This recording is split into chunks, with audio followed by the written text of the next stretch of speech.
newsida mootummaan Iraan reefuun tana karaa dubbii himaa ministeera haajaa alaatiin ibsa ajaa'iba tokko baasaniiti jiran.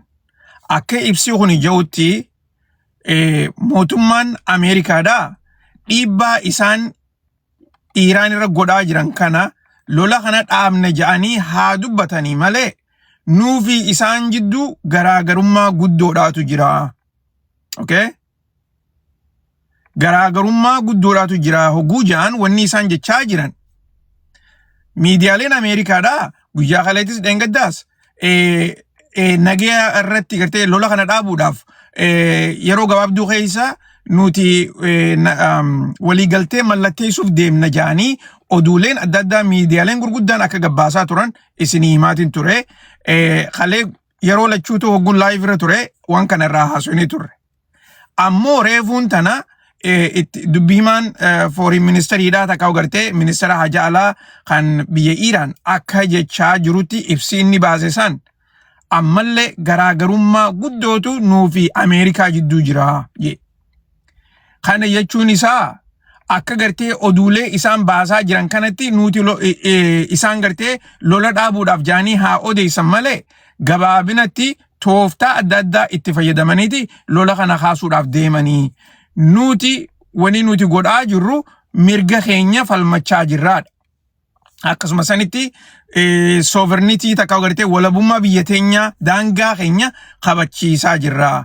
Ammaasis mootummaan Ameerikaadhaa wanni isiin barbaaddu akka nuti Hormuz keessaa waan nu barbaachisu takkaa gartee waan nuti murteessine akka yaada jijjiirruu barbaadanii dubbiin isaanii nukulara haa taatu malee gabaabinatti bahara keenya qofa gartee odoon taane biyyuma teenya guututti garagalchuu barbaadanii. Kuni arraas fudhataman qabu fuuldurallee fudhataman qabu. Ummanni keenya biyya isaanii eeggachuudhaaf inumaatu gartee our forces jeetigaa achirratti inni ibse waraanni isaanii jechuudha. Waraanni keenya nagee biyya teenya qofa odoon taane nagee naannootiifillee lubbuu isaanii kannanii ammallee biyya isaanii eeggachaa jiranii. Kan ammoo ilaa ilmoo xiqqoon biyya isaanii tana biyya teenya eeggachuudhaaf qophii godhaati jirra yaadajuu ibsa baasee jira.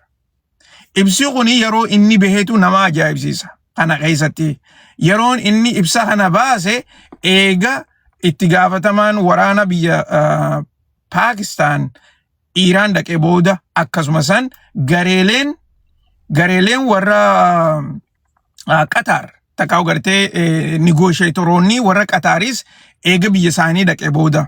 Okay? Dhagaa jirtanii waan isin himaa jiru. Isaan booda gartee yeroo tana silaa gartee ministeerri haajaa alaa yaada kanaa kana hin baasu ture. Wanni inni jechaa jiru ummata isaaniitii fi warra ollaatiinis hin sobaminaadha. Ameerikaan akka gartee ammaan tana deemaa jirtu kanatti nu sobaa jirti. Nuti gartee addunyaan waan lafarratti gartee qabatamaan deemaa jiru akka beeytu barbaannaa.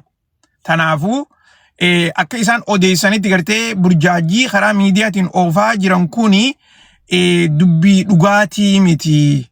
Nuti lolaafis qophooyne jirra, nagayaafis qophooyne jirra. Garuummoo wanni nuti hin goone Hormuz akka duraanii sanitti deebisu jechuun isaanii akka gartee namayyuu amma fakkeenyaaf yoo dhageessan guyyaa kaleetis arrallee ministeerri haajaa alaa Ameerikaadhaa dubbachaati jira miidiyaa irratti akka inni jechaa jirutti freedom of navigationiin deebuu qaba jechaa jiran. Biyyoottan Arabaa kunis akkas jechaa jiran keessaafuu Saudi Arabiyaa fi United Arab Emirates. Freedom of navigation gujaan isaan kuni Hormuz akka duraanitti gartee bana namayyuu akka seenee bahutti gartee san irratti hojjechuu barbaadaniiti. Mootummaan Iraan kuni hin ta'u jaanii duru jala muraniiti jiran. Inumaatu oduun kalee fideengadda bahaa jirtu keetutti tana gartee amma durallee isinii himaatiin ture garuu guyyaa kaleedhaatiif fideengadda dooniilee hedduun Hormuz keessa akka dabraa turte isinii himeetiin jira. Okay?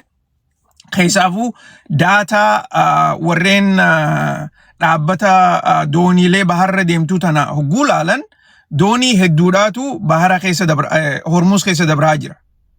akka gartee oduuleen tuni mirkaneessitutti dooniileen tuni warra Iraanii wajjin hariiroo nagayaa qaban takkaa'u gartee warra Iraan takkaa'u garee tokko cinaa warran dhaabbatiin jechuu warra neutral tahee jiru jara san warra nu wajjin hariiroo nagayaa qaban jaaniiti jiran warreen san ammoo dabruudhaaf kafalli isaanii kafalaniiti dabranii jiran okay kafalliin gartee dooniileen kafaluu qabdu $2 miliyoona san kafalaniiti nagayaan dabraa jiran so amma gartee wanni mootummaan Ameerikaatis akkasumasan warreen negotiate godhaa jiran mootummaan Iraan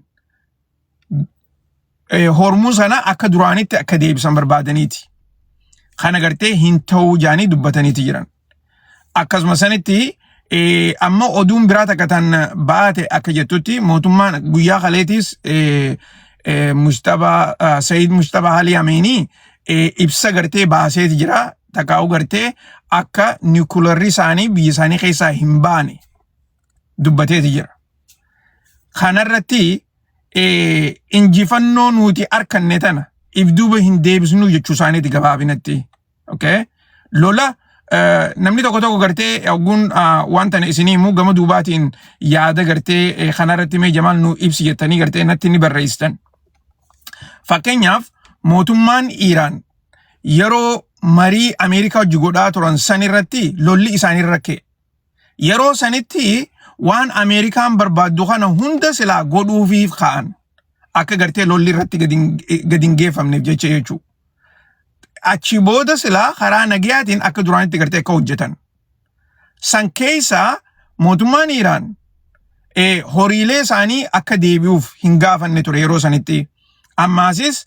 gumaa mootummaa Ameerikaadhaa hin gaafanne ture amma immoo wanni isaan jechaa jiran nuti lolaanii waan arkanne kana hunda injifanne amma gartee sadarkaan teenya takkaa'u gartee hujiin nuti lola kanarratti arkanne waan ol kaatee jirtuuf jecha asitti gad deebinee Ameerikaa wajji marii hin goonuudha okay Amerikaan asitti ol dhuftee gartee bikka nuti jirru kanarratti takkaa'u gartee asirratti ol dhuftee nu wajji marii godhuu qabdiidha wanni isaan jechaa jiran takkaa'u akka gartee humna walqixaatti nu wajji haasa'uu qabdiidha okay so tanaafi gartee ammaan tana garaagarummaa guddootu nu jidduu jiraa je'ee ministeerri haajaa alaa hogguu reefuun tana dubbatu takkaa'u hogguu gartee reefuun tana ibsaan gadhiisu